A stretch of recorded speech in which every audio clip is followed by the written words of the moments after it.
Chapter 15. Sol's finger was still pressed against the puppet. He couldn't decide whether to grab it or let go. Why do I keep getting death warnings? Am I just that unlucky, or is this normal in the Wizard Tower? Cautiously, Sol slowly loosened his grip, testing the waters. When he didn't turn to puppet lying stiff on the ground, he breathed a little easier. Looks like the puppet can steal my body on its own. It needs me to open the cabinet or face multiple puppets at once. Sol stepped around the puppet, heading for the small trash bin. If you were not going back into that cabinet like a good little doll, then you retrash now. But he got ahead of himself. New text appeared on the hardcover book. May 21st, year 314 of the lunar calendar. Because you were lazy, you tossed the puppet into the trash bin. Although that is where it belongs, the bin can contain garbage, but it can seal a tool. When you return to the lab the next day, it looks like a hurricane swept through. An enraged Senior Mark doesn't listen to a word you say and licks off all your skin, flesh, and organs. You become a skeleton. Your left hand is very happy. Sol jumped back and snatched up the puppet. So I die either way, cabinet or no cabinet. He gripped the doll tight, tempted to crush it. But it was so sturdy he couldn't even pull off an arm. Sol gave up, especially since he thought the puppet had just smiled at him. Even without another death warning, he had a gut feeling smashing the puppet wouldn't end well. How about I take you out of the lab and dump you somewhere, he thought tentatively. The hardcover book didn't give any warnings this time. It quietly retreated into his left shoulder. Phew. Sol exhaled. He turned, ready to finish checking the last part of the room and get out of there fast. But as he turned, crash! Behind him, something clattered loudly to the ground. The last cabinet doors were wide open. Puppets lay strewn all over the floor. When Sol turned around, he locked eyes with one of them. Help me, help me, help me. Help me, help me, help me. I want it to. Help me, help me, help me. In an instant, it was as if hundreds of voices were screaming in his head. Sol ignored the hardcover SLO warning about being killed by Mark tomorrow. He turned to bolt. But the moment his feet left the ground, he lost his balance and crashed hard onto the floor. He tried to get up only to find his limbs as stiff as wood. A numbness crept from his extremities, slowly invading his torso, his brain.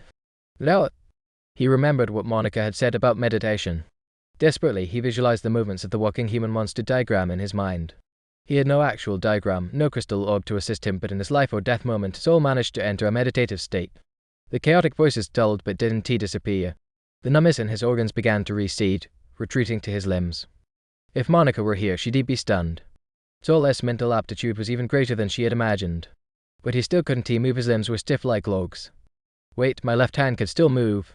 His skeletal left hand remained flexible, capable of gripping and flexing. Pouring all his strength into that hand, Sol dragged himself along the ground, trying to crawl away from the puppets. But moving his left hand broke his concentration, and the numbness surged back through his body. Still, just meditating wouldn't save him. He'd run out of mental energy and die anyway. So Sol stopped meditating altogether. He focused solely on crawling with his left arm, dragging his body forward inch by inch. Wherever the numbness reached his chest, he'd pause, meditate again, push it back, and keep crawling. Back and forth, he crawled, meditate, crawl, meditate. He inched his way toward the lab's door. Finally, his left hand touched the door. Who would have thought that damn live experiment actually saved me? The lab door opened inward. Sol would have to pull it open. He pushed himself up against the wall to grab the handle with his left hand, and the door swung open on its own. Marquette's half-face peeked out from behind the door, his wide, eerie eyes staring down at Sol. Sol, what are you doing? A familiar face, but Sol felt ice in his veins. From his vantage point on the floor, he could see clearly. That wasn't Senior Mark. Just a thin flap of facial skin, stretching through the crack in the door. It hadn't even noticed it had been exposed. It just kept glaring. The lab SMS, where do you think you were going? Get back and clean up. Next to the door, the red trash bin suddenly popped open. Pack! A pale, bony hand gripped the edge of the bin.